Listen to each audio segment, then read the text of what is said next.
Good morning, everyone. Thank you so much for joining us today. Welcome to Off the Shelf. I am Dawn Gepfer, your host of today's program, which is brought to you by the Atlanta chapter of Sisters in Crime. If you are not familiar with Sisters in Crime, it is an international organization that was founded to support and promote women crime writers. Its inception was in 1986, which was 40 years ago. And since then, the membership has expanded to include all genders and any and all who are advocates for equality in mystery and crime writing. Members include writers, those that are published, and those who aspire to be. It includes editors, agents, booksellers, librarians, but most importantly, memberships includes readers. And why is that most important? Well, where is a book without a reader? It's on the shelf. And the goal of today's program is to get our guest authors' books off the shelf and into the hands of readers. And today we are welcoming Christina Estes. She is I'm going to have to read this. Even though I practiced, I have stumbled through it, unfortunately, a few times. Christina Estes is the Emmy Award-winning reporter who uses her career as inspiration for her books. During 20 plus years reporting in Phoenix, Christina covered crime, public policy, and business. Her stories ranged from the whimsical, like a fish visiting a dentist, to the weighty, such as witnessing an execution by lethal injection.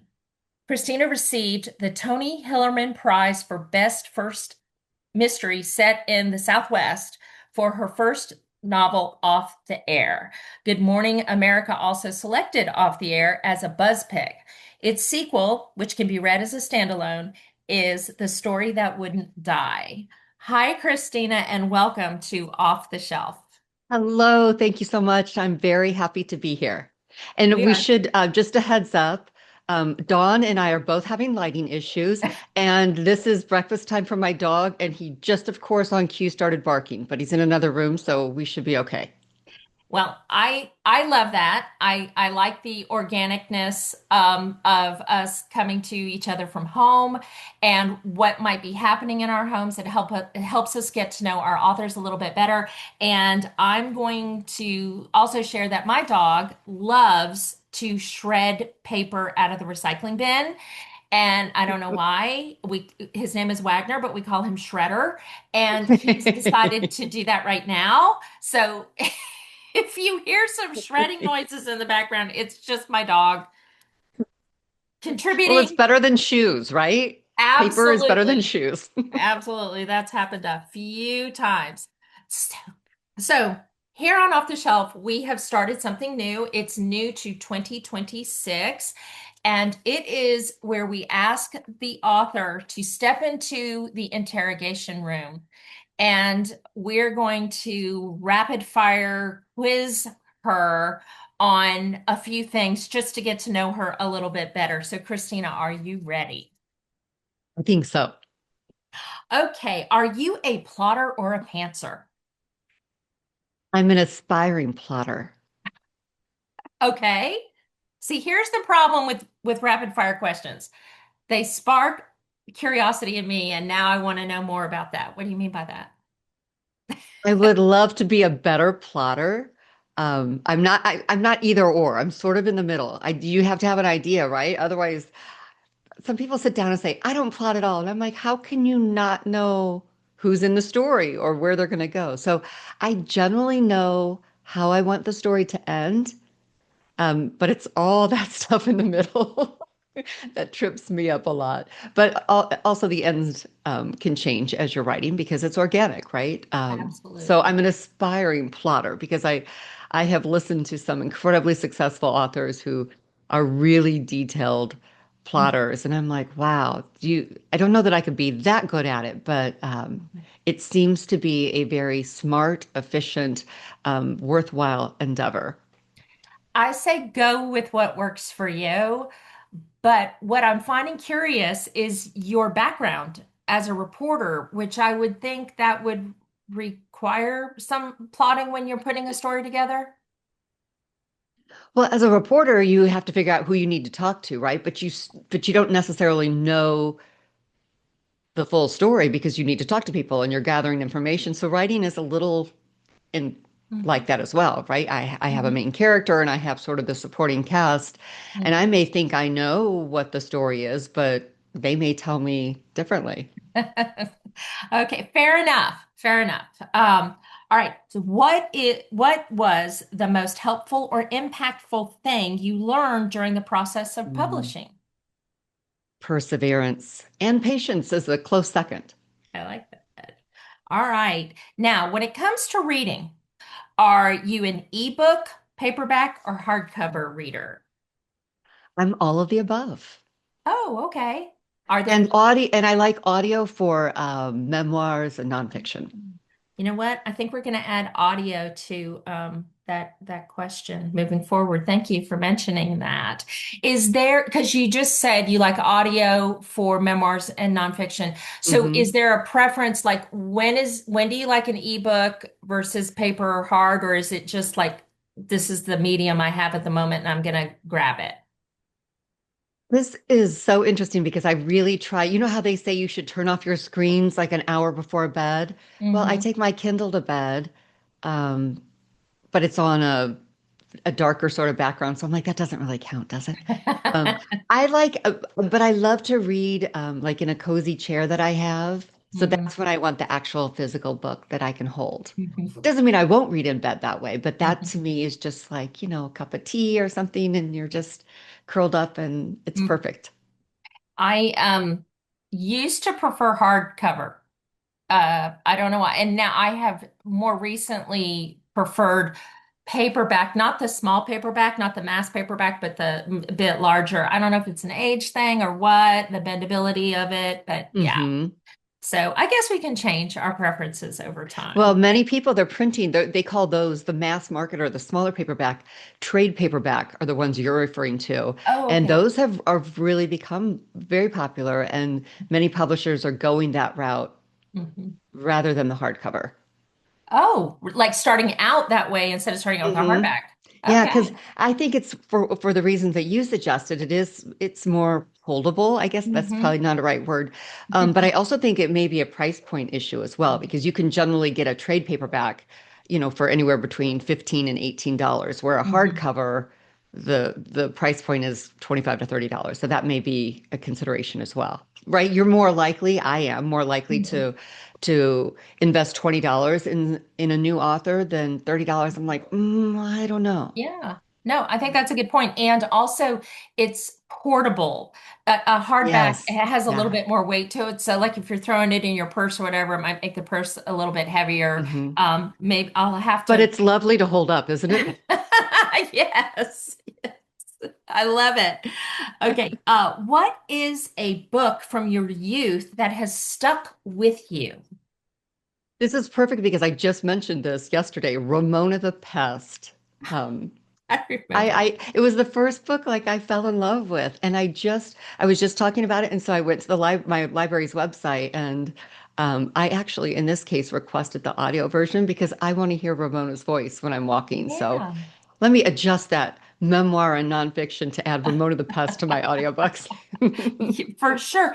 And yeah, that is very curious because that's an older book. So it's Yeah. one that nowadays audiobooks can be part of the actual publishing process. But if you go back in time, like Yeah. what does Nancy Drew sound like? What Hmm. does Laura Ingalls Wilder sound like? Although we kind of know because of Melissa Gilbert, but that's very very curious.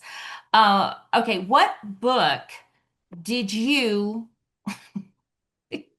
what book did you lie about reading? Mm. I have to confess, I've probably lied about a lot of them in high school. Not probably, I did because I Hmm. used Cliff's Notes. Uh-huh. Oh, So yeah. whatever those like big thick books that I thought were like, what? This is ridiculous. Those were the ones. And so how sad is it that I can't even remember their names? But they And clearly were not crime fiction or mystery. Otherwise, I would have read absolutely. And them.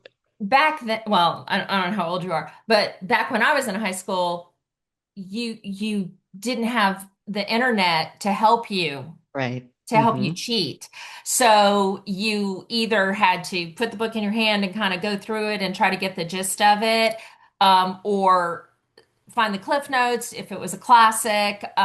Yeah, so yeah, it's a lot easier these days to lie about what you actually read and laid eyes on. Do you have Okay. one, Dawn? Do Do you I have a have book? one? What came to mind for me was Frankenstein. I remember Mm. having to read that probably as a senior, and I did not read it, and we had to write a paper on it, and I don't know how I wrote that paper. I really don't. I Maybe the teacher didn't read your.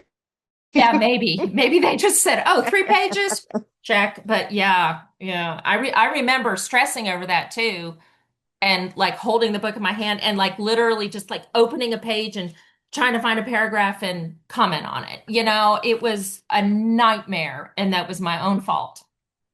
But maybe I will read Frankenstein now as an adult. We'll see. Okay. There's lots of Frankenstein movie versions out. You can do that too. Right. Yeah.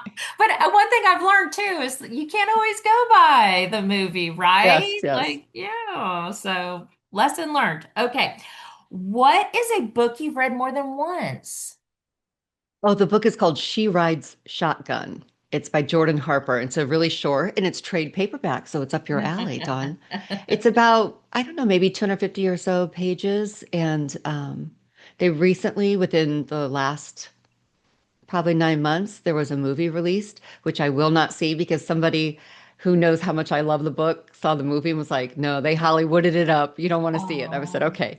I will Mhm, eventually someday, I think, but I have to mhm, prepare myself because mhm. Hollywood changes books. Yeah. So if you love a book, you've got to be prepared to know that the movie is not the book. Mm. Are there any authors you consistently read? Yes, because they're authors I read before I was published, Hmm. and they have been kind to me during my publishing journey. And they include J.A. Jance, who writes three mystery series, Linda Castillo, who also has a very popular mystery series. Um, Mia Manansala has a cozy mystery series, and Kelly Garrett, who writes domestic suspense. So they were all very supportive of me early in my publishing career, and they're great writers as well.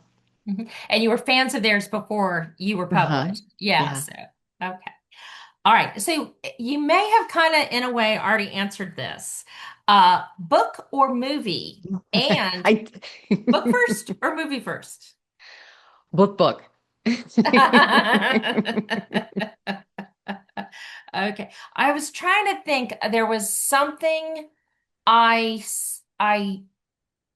I saw the movie, and then watching the movie made me say, I'm going to go read that book. And it was because I'm trying to think if it was because I didn't understand something, and I thought Mm. maybe if I read the book, I would understand it, or if it was that I wanted to know more. But Mm. and I'm going back years, of course, because I can't remember what book it was or movie it was.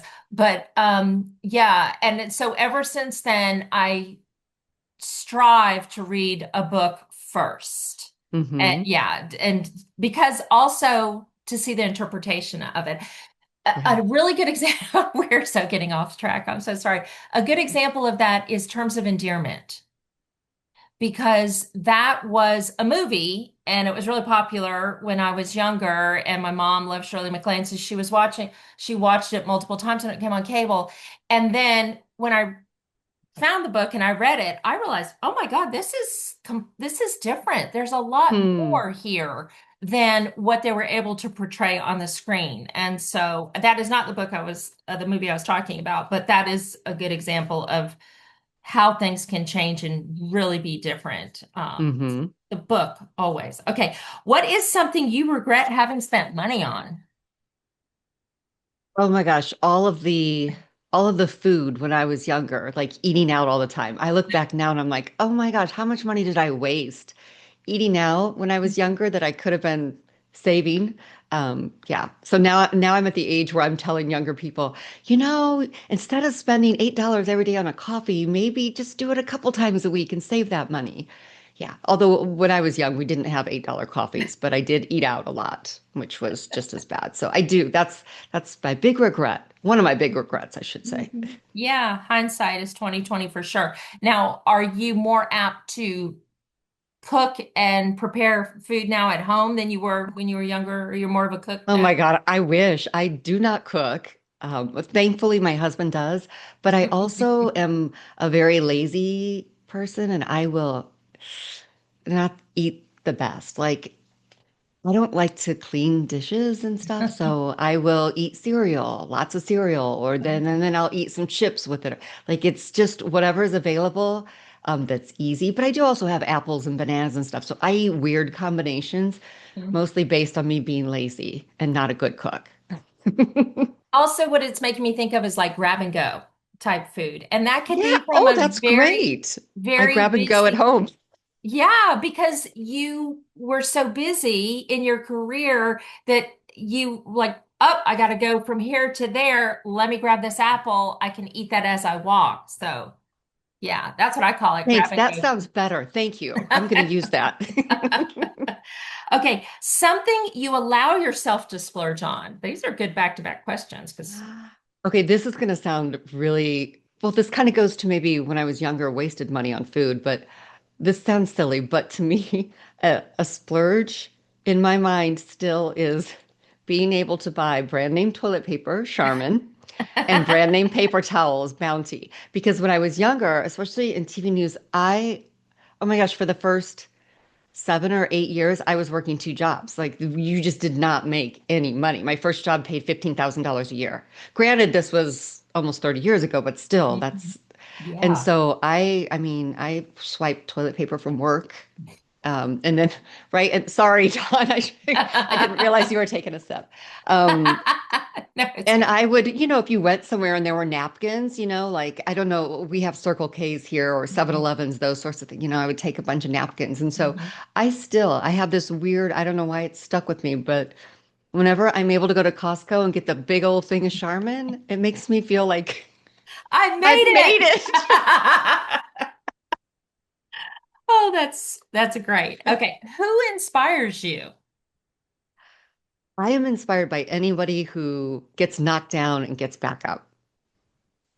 Anybody? Is there someone in particular that comes to mind? Like, It depends on the day, really. I mean, because you encounter so many people at different stages of their life that, um, yeah, I mean, I have a friend I just was chatting with who was diagnosed about 12 years ago with early onset Parkinson's. And she didn't tell very many people at the time. And I've just watched how she has handled it and worked her butt off. And she just is launching a foundation now. And so, I mean, she's absolutely somebody who inspires me. I But, love that. and it can be, people from any walk of life. It doesn't have to be this huge life-changing challenge that you're facing. Just, you have a crappy day at work and you somehow managed not to go off on your manager. You've picked yourself up and kept going. Good for you. And that's good for me to see. I like that, especially I had a really rough week at work, so that is good. Okay. What is something you always make time for, regardless of how busy you are? Eating because I can grab and go. That's right. Okay. Now this is a silly question to ask you, but I'm gonna ask you this. Which character in your book or books is most like you? Can Hmm. I say two? Because Sure. my main character, Jolene Garcia, is a 29-year-old reporter in Phoenix, and I was at one time, many years ago, a 29-year-old reporter Hmm. in Phoenix. And so there are parts of me in her. And then she also has a next door neighbor who's a little nosy named Norma. Um, and so I'm a little bit like her too, because I'm kind of nosy. But Norma's also kind and wants to help Jolene, and Jolene's just a little rough around the edges. Yeah, I'm putting it kindly. So I feel like a little bit of Jolene when I was younger and a little bit of Norma now. Okay. All right. And how?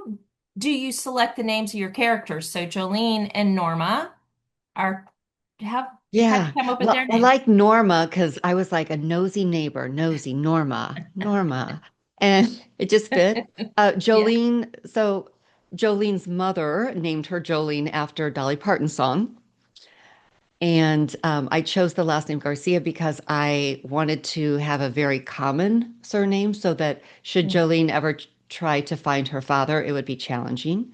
Okay. Um, so that's the story behind those names. Yeah, and you've given us a little insight into your characters right there. You just said something rough around the edges. You also said something about finding her father. So we'll definitely circle that last question. How do you come up with the final title for your books?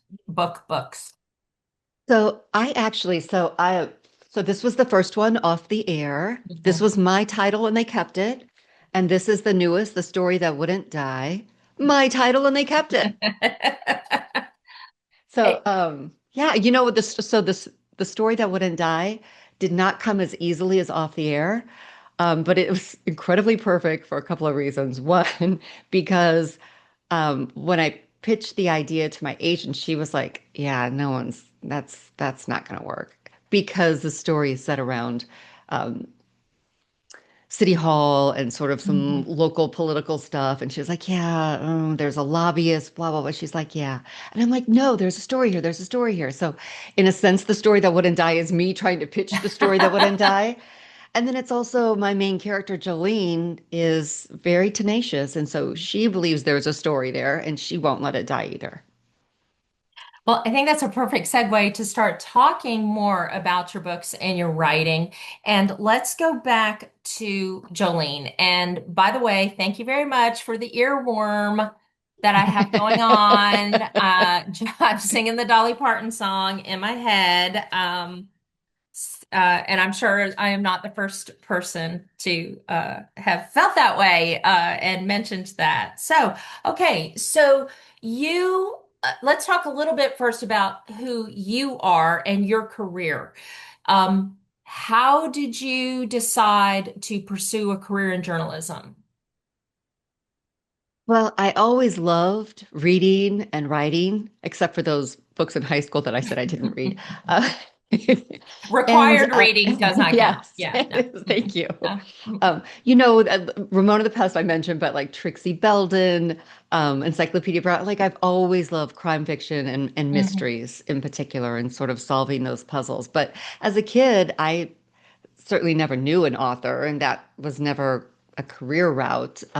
But as a reader, I also read newspapers and magazines. And because I was interested in what was going on around me, I would watch the local news and listen to the local news on the radio. And so I think my love of reading and writing and just curiosity led me into journalism. So I think that's probably the biggest reason because I never knew a reporter either, but mhm. somehow I ended up going down that route. Yeah, so and and are you from Phoenix or did you move to Phoenix for your career? I did move to Phoenix, so I'm originally from the Midwest, as is my main character, Jolene. But I put her from Omaha. I'm not from Omaha. But I moved to Phoenix more than 25 years ago to take a job at the ABC affiliate. And so I spent, oh gosh, 25 years working for different TV and radio stations here in Phoenix. So Mhm. this was not a place I intended to stay. I moved here in the summer and it was disgustingly hot. And I was from the Midwest where, we had green stuff.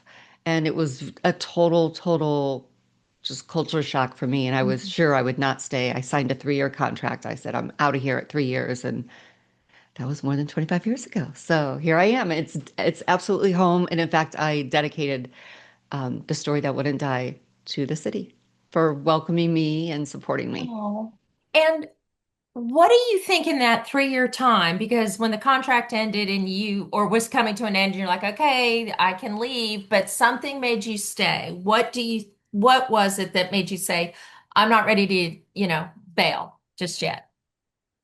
So if I do the math correctly, it was a combination of things. It was the economic conditions at the time, but also because I had um, developed deep friendships Yeah. Um, and that really, I mean, I don't have, I mean, my husband is here, so of course he's Mhm. family, but we don't have, neither of us have any other family, like Hmm. direct family here. And so, friends are your chosen family. And um, I think that's what makes home is who you're surrounded by, whether it's in Phoenix or if I had gone to some other city and had developed those lasting friendships. And then when I moved here, I was in my late 20s, mid late 20s.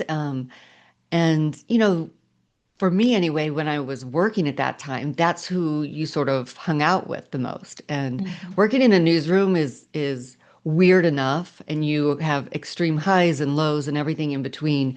And so I think you can bond with people in a way that maybe you can't as quickly in sort of an office or more, I would say, professional setting, because newsrooms can be very unprofessional. So it was absolutely the relationships that I made that made me go, I guess this is where I'm staying.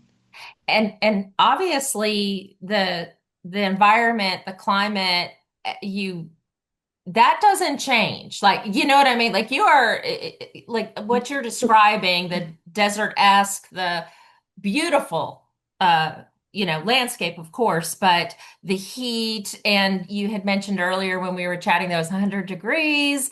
And so that didn't change, yet these, I guess, relate something made you say, despite this is where I want to be. I want to stay here a little bit longer. And now, as you said, it's home.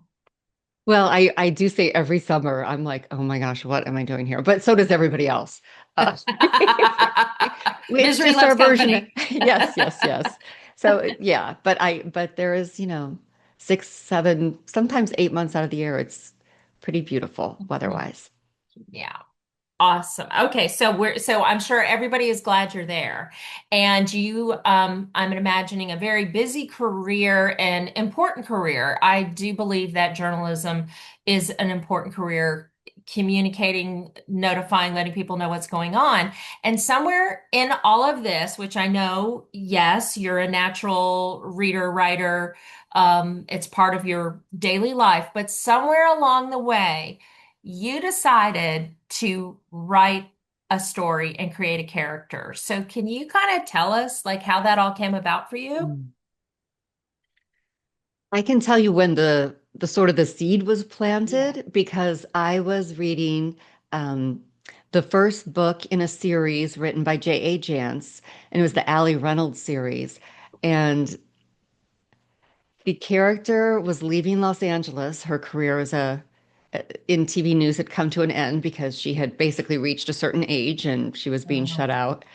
And she was driving to northern Arizona to the Sedona area. And so I remember reading it, and on the page there was a reference to Interstate 17 and Northern Avenue.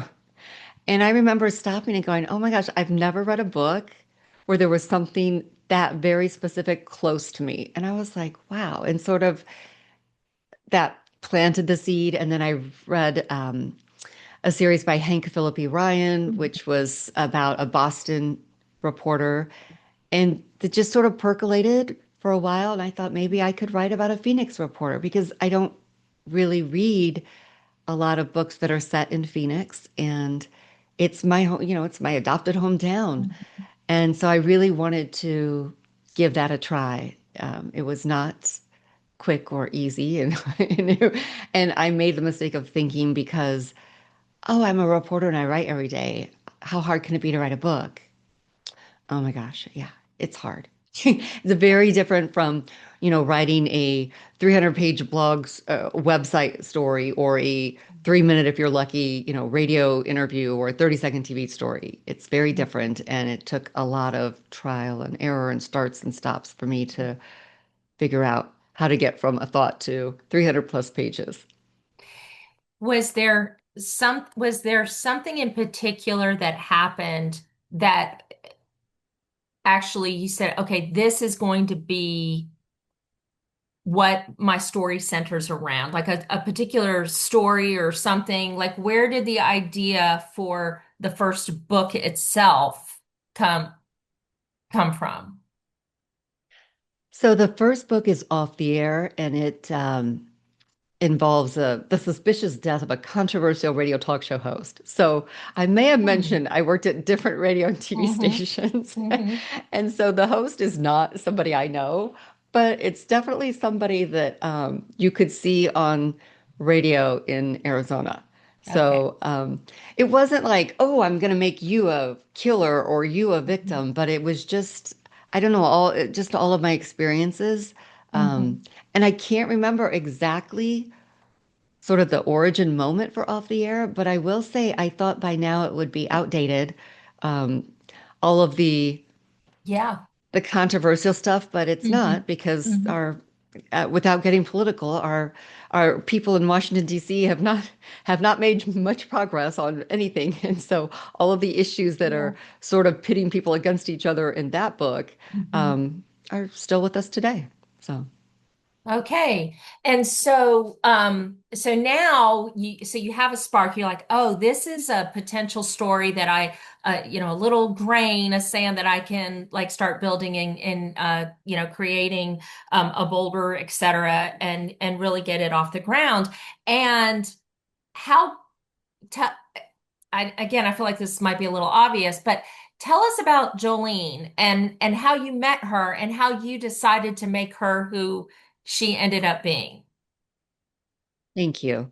And I just realized I can answer your last question about this one. So let me just Okay. do it super quick because this is the newest Sure. one because it's fresher in my mind, I think. Yes. So the idea for the story that wouldn't die, there is a story thread. It's about development and displacement. And so as a reporter in Phoenix, this is an area I live in central Phoenix, and there's not a lot Hmm. of available because everybody is pushed out, pushed out, pushed out. And so as a reporter for the last 9 years before I left a year ago, I was covering City Hall. And because I very much care about local government and what's going on in my community. And there was a 6-month period where there were residents of different mobile home parks in Central Phoenix who were coming to City Council and pleading for help because the people who owned the property were selling to a Yeah. developer who had no interest in keeping people who had been there for decades. And these were older, established mobile home parks. So these were people who had been there forever, who were paying really reasonable rent because they own their home, but they pay Hmm. to rent the lot underneath. And it was incredibly heartbreaking and it really stuck with me. And so that is a story thread in there. And Hmm. my main character, Jolene, meets somebody who has a grandmother who lives there. And I, anyway, I'll start to cry, but but I Oh, met some okay. people that Hmm. very much made me that that ended up coming being a much bigger part of the story than I had originally intended. Wow. So, Yeah. so sorry, I kind of went off a little bit, but now I can talk about Jolene if you want. Yes. Yeah. So yeah. And I get it. I really do. And I can see where that situation could be heartbreaking. And whether you have a personal connection or not, you have a human connection. And Right. I so mean, and the property owner yeah. has every right to sell their property, right? So I completely understand that, right? This is my property. Somebody wants to give me gazillion dollars, then I have the Yeah. right to do that. It's just, yeah, it's Right. hard because Yeah. people were being split up and they had Mhm. lived together as they viewed it was sort of like when I came here and I like found friends. I was like, oh, it's that's my family, and that's how many of them felt living there together. So. Sure, sure. And so you've created a character. We know she's slightly like you, but you also said she's a little rough around the edges. And I don't see you as being rough around the edges, but if you are, please share. Otherwise, tell Oh, us. 29-year-old me was rough around the edges. So Jolene is 29. I'm not, but yeah, I was, boy. So I mentioned I made Jolene from the Midwest, different Mhm. part, because I still remember feeling completely out of place when I came here. So I'm able to really tap into that in writing Jolene because she feels very out of place, not only because of that, but also because of her background, her personal backstory, which I Mhm. also drew upon. So my husband and I are former foster parents, and so Jolene's background is that she was part of the child welfare system until she was able to move in with her maternal grandmother. So for those reasons, she's a really good reporter and very ambitious. And so for all of those reasons, she can sometimes rub people the wrong way because Mm. she's not only out to be like a really good reporter, but she's also seeking recognition that she either refuses to admit or doesn't yet see Hmm. recognition that she didn't get as a child. Okay. Oh, yeah. Wow. Okay. So we're going a little deep here. Um, in her backstory. Yeah. And so and how would you describe this book as far as the genre in the the crime stories? Like what is it, a cozy? Is it a thriller? Is it a like how is what category Yeah, I does it know. fall in? So if you look at this, a lot of people think it's cozy. Right. I consider it, I mean, you can consider it whatever it is, right? Because you're the reader and you choose. Right. I think it's traditional mystery. That's how I view it. Mm-hmm. There's no graphic violence, there's no Mm-hmm. sex, anything like that. So maybe that's why some people think it's a cozy. I have maybe three or four curse words in there. Mm-hmm. Um, but it's very much a whodunit and a whydunit. Okay. And so we get to know her a little by little, I'm assuming. And again, you went deep there, which was very fascinating. And so now I'm let's segue from off the air into the most recent story, the story that wouldn't die. And how has Jolene, I know it's only two books, but how has she maybe progressed? Has her character changed and progressed between the two? Or has she? Is she still? Yes, I have to tell you, well, I really love the story That Wouldn't Die because she really is evolving as a reporter and a person. Um, and and there's the ending. I wrote the ending, and I don't want to say this because it's not a downer, but I cried when I wrote the ending because there's some big stuff happening. Hmm. And yeah, it was and I also write in first person. So when I'm writing Jolene, like I really feel like I'm Jolene. Hmm. Um, which might sound a little weird, but No. I also know she's a character, but I have just poured so much into her that I really care about her. And I know Hmm. she's not real, but she kind of is to me. So I very much care about what happens to her and whether yeah, she still has work to do for sure.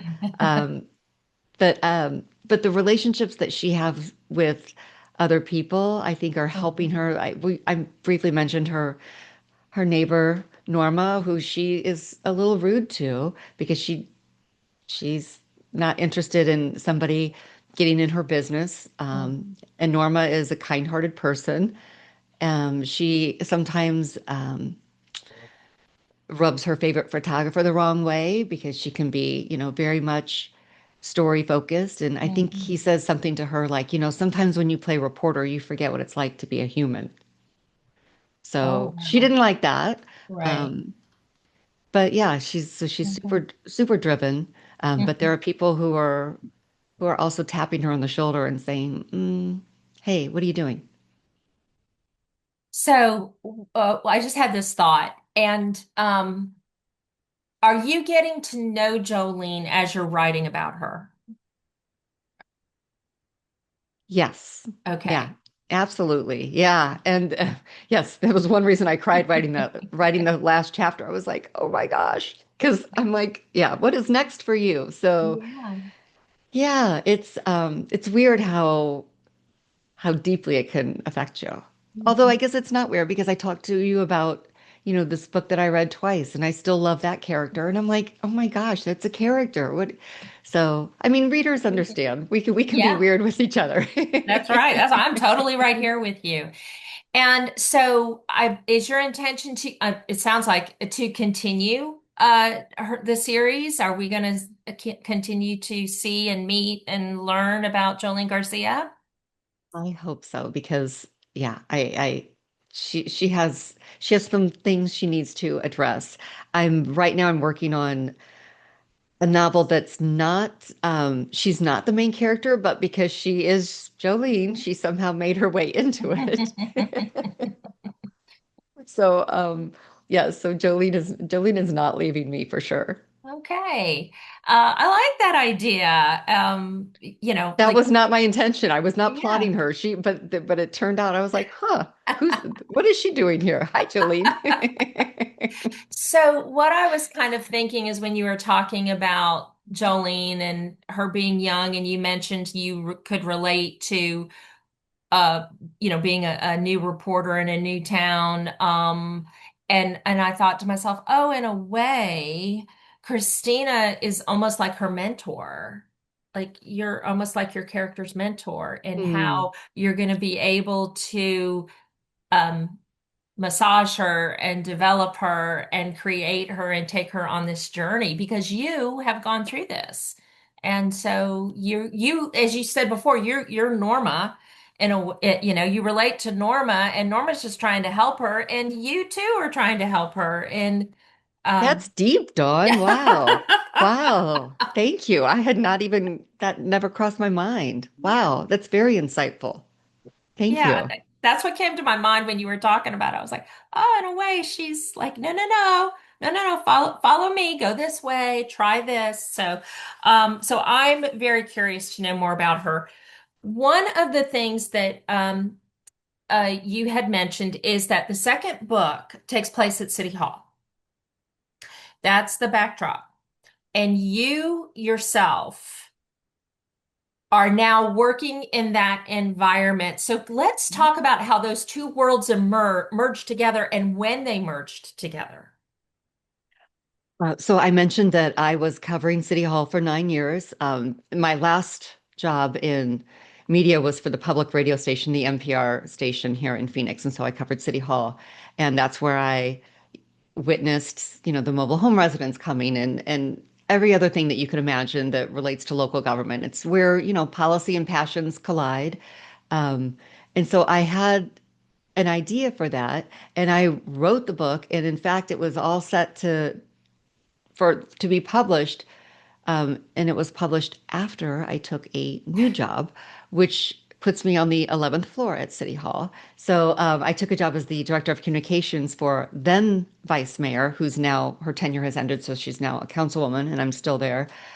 Fortunately for me, she has a great sense of humor, and she read my first book and read the second and really appreciated it. And I will say this one, one thing I particularly love, there's a lot of references to local restaurants and businesses that are real and here and landmarks, but of course it's fiction.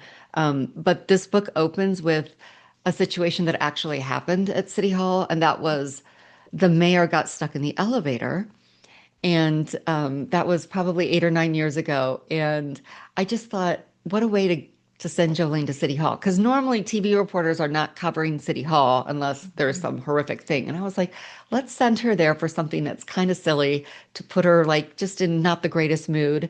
And so that's how it opens. And then while she's there, she gets a tip from somebody um, about a story that leads her into the whole Mhm, development and displacement, mhm, and there's some lobbyists in there and mhm. some sketchy there may be some sketchy council members and other people working for the city, but it's And fiction.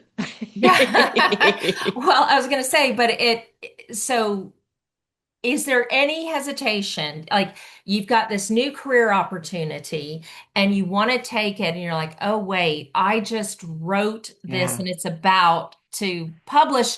Was there any hesitation like, maybe we should pump the brakes so that people aren't thinking that I I'm writing absolutely fact into lost sleep fiction? over that. Yeah. Yeah. I sweated that because I wasn't this job. Here's how bizarre this job came about. I was actually at a city council meeting, and the chief of staff, I was talking to him about a topic that I was reporting on, and then I walked away and he said, "Hey, I'm looking for a comms person, a communications person, if you know anybody." And I stopped and I was like, "Hmm, maybe me."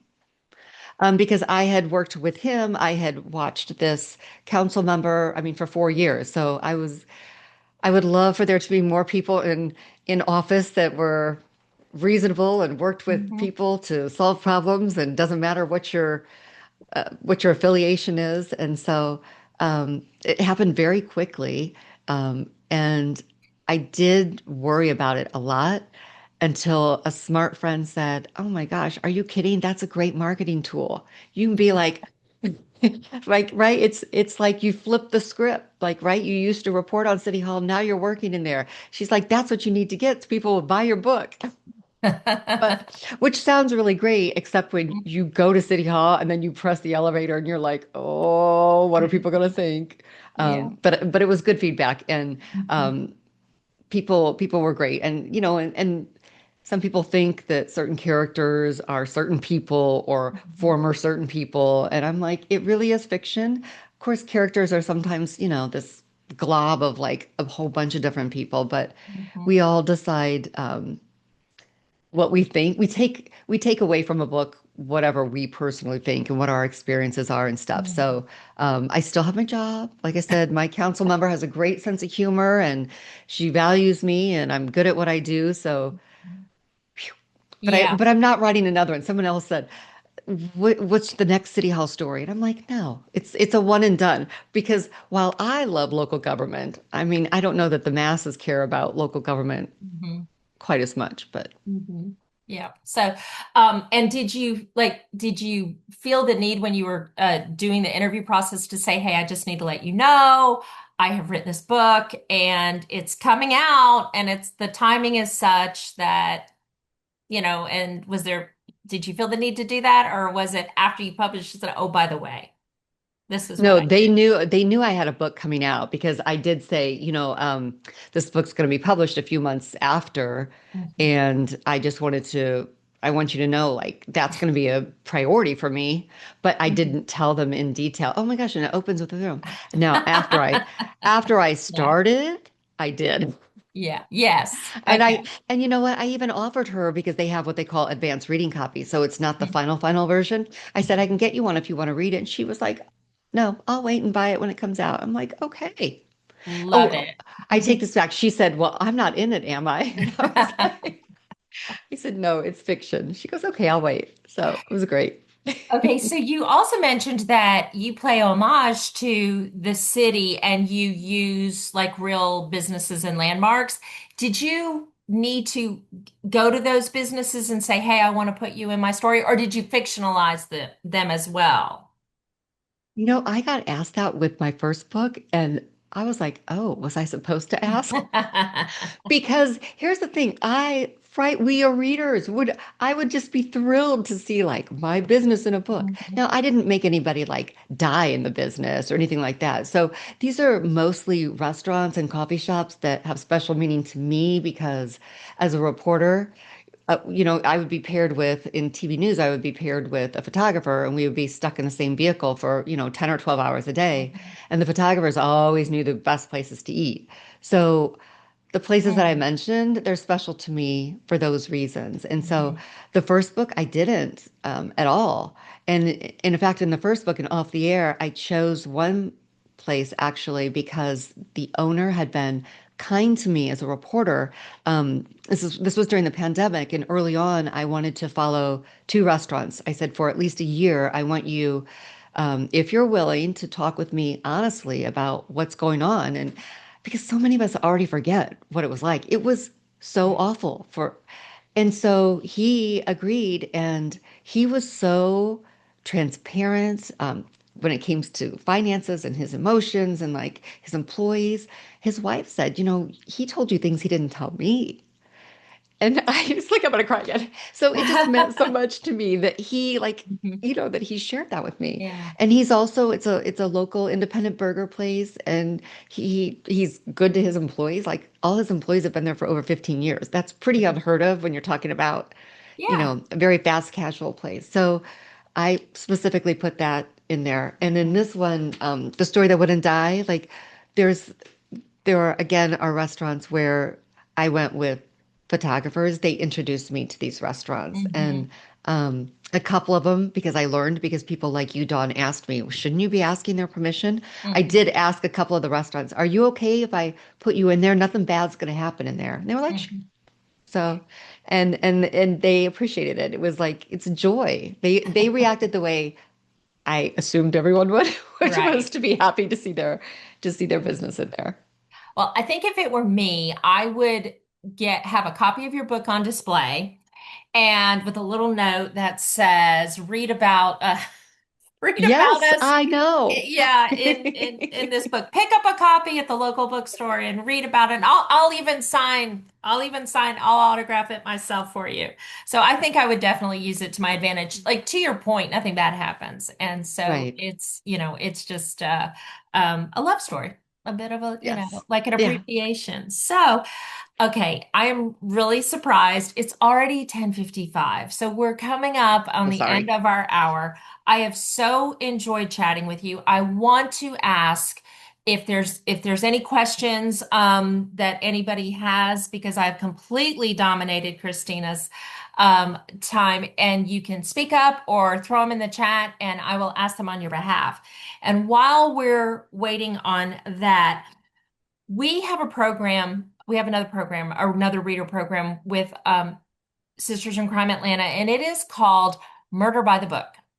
And so once a month on the first Saturday of the month, we get together on Zoom. Linda Foster joins us all the way from Kenya, and we talk about what we have read during the month and how we liked it.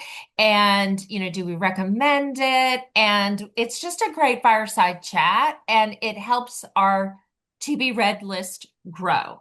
So we have incorporated into Off the Shelf asking our author to also share something, and it doesn't have to be a book you read in the past month, but any book that you love, that you recommend. It can be a recent read, it can be a read from your past, but what is something, a book that other readers should make the time for? Okay, I'll go back to the one that really stuck with me again because it was the character. It's a little girl named Polly. She rides shotgun. Yes. And it's that trade paperback that you like, Mhm. and it's a short, quick read. There are a couple of pretty violent scenes, and I have to tell you, and authors don't, well, whatever.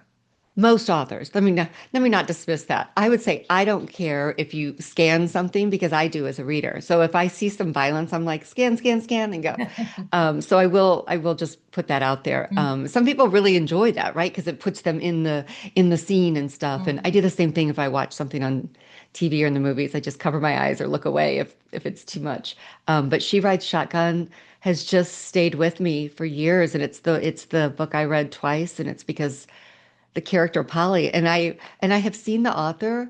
I mean, I'm not like friends with him, but when I saw him for some other book thing, I was like, "Can you bring Polly back? I want to see how she's doing." Like, I want an older Polly. I want to see if she's, Yeah.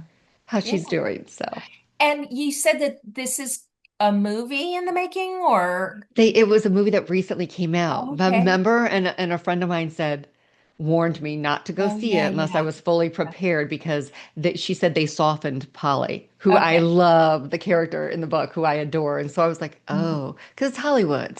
Yeah.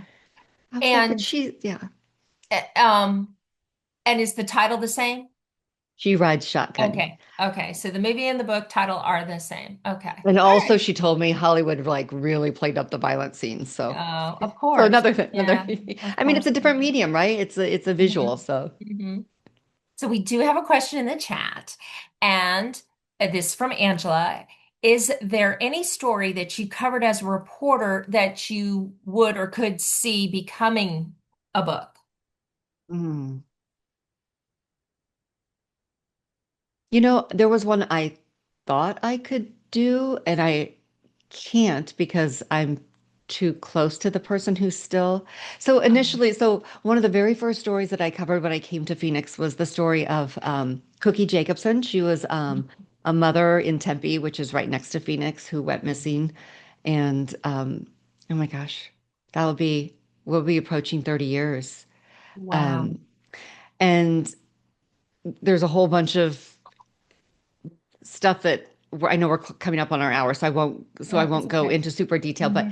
to this day, her body has not been found, and I still check in with her brother, who I interviewed, early on, and he came out to the landfill while they were searching for her. And I originally, when I started writing, I was like, oh, maybe I should do a story about like a missing mom thing. Mhm. And I started and I was like, I can't do that because like Mhm. no, because it's Yeah. just it's Mhm. personal, and I'm like who I wouldn't want to create any more trauma or hurt for anybody. Mhm. Um, but that's a story that has stayed with me for almost 30 years now, Yeah. and her brother, oh, love him. He's out in the Midwest, and I check Mhm. in with him. We touch base once a year, Mhm. and Wow. hope still that somebody might say something to finally help bring some answer to him. So Sure. that didn't really answer the question, but it sort of did in a weird way, No, I I guess. think it did answer it. I think it did because you really walked us through the challenge sometimes we have. And by the way, I'm a reader, not a writer, so I shouldn't say we, but maybe someday I'll write. But I can see that conflict, like, oh, wow, this is interesting and what a good nugget. And then as you start to think about it, you go, wait, no, it doesn't feel right, even though Mhm. I'm curious and I'm going to stick with it and check in, as you said. Yeah. And you know what's really heartbreaking is just the fact that it's been so long and it's still unanswered. Hmm. And, the fact that unfortunately it may not ever be. And I'm sure there are people who knew her and loved her who have since, passed away. And they left without knowing like Hmm. that was still so that I'm very tenderhearted. This light, I'm so sorry. That All was right. the halo from heaven shining on me. We do have another question, and it says, as you have reported on it, then it's in the as you have reported on it, then it's in the public domain. Could it still be a problem, much like you just said? So once it's in the public domain and you've reported on it, could it still be a problem for you to, I guess, write about it, even if Yeah, you fictionalize it? yeah, I don't feel, yeah, just because there's a lot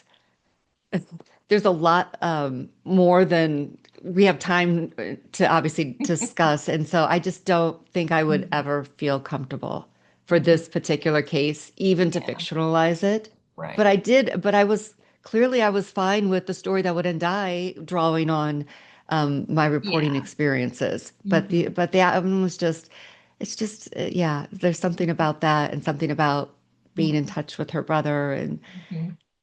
that Yeah. keeps me from.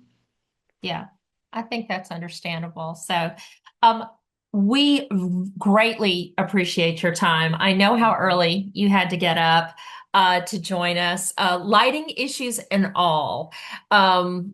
This has been very fun. I think you're fascinating, and I also think that we could carry on and have a whole other hour-long conversation with you because there's a lot to talk about it, and you're interesting as yourself and also your writing career. So that makes it a lot of fun. I like talking to people. Oh, you need to tell my dog that because he doesn't find me interesting at all. He's like, we're an hour past breakfast time. Well, He's not Christine. impressed, Dawn. Okay, when might there be a third book? Also from Linda. She's our reader, by the way. Oh my goodness, this woman reads so much. So much. So she's looking for a new read. Ooh, Linda, I'm still writing, so I don't have an answer on when yet. Thank you for asking, and thank you for joining us. Absolutely. Okay. Again, thank you so much, Christina. I very much enjoyed this. I hope you enjoyed it as well. We will have the link posted on our Facebook page. Then we'll post it to our YouTube channel and we'll have it on our website. So there will be ways for you to share it with your community and also for our community to see it as well. And I hope you garner a whole new audience through this. And I personally am looking forward to meeting Jolene and also, what's next, how she might integrate herself into your third book. So I'm looking forward. to We'll that. see if she's nicer to Norma in the next one. Yes, we'll see. We'll see. Thank Yeah. you so So, much for your kindness and professionalism. I really appreciate oh, it.